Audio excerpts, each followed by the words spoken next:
Bonjour à tous, voici l'histoire de Madame Terreur. Madame Terreur habitait au sommet d'une montagne dans une maison qui s'appelait Villafrousse. Dès qu'il faisait noir, elle quittait sa maison et descendait dans la vallée en veillant à ce que personne ne la voie. Et là, elle attendait calmement que quelqu'un vienne. Et quand ce quelqu'un venait, elle passait derrière lui pour le suivre sur la pointe des pieds, puis ouvrait grand la bouche et criait «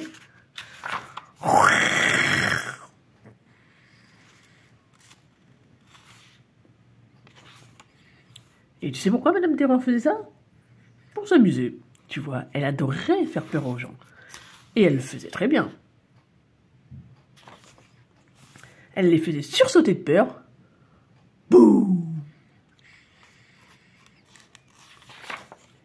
Et elle semait la terreur.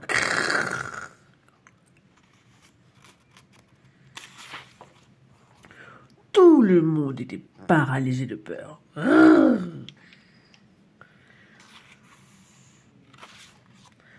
Il y a environ une semaine, M. Bruit rendit visite à son ami M. Peureux. M. Bruit était inquiet car il n'avait pas de nouvelles de lui depuis longtemps.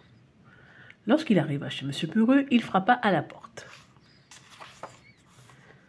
La porte s'ouvrit étrangement toute seule. « Bonjour !» dit M. Bruit aussi doucement que possible, bien que pour nous il parlât toujours très fort. Et il entendit un claquement venant de la chambre. M. Bruit trouva M. Peureux caché sous son lit, claquant des dents. « Mais qu'est-ce qui vous ?» demanda M. Bruit, puis reprenant doucement. « Qu'est-ce qui vous arrive, M. Peureux ?»« C'est Madame Terreur !»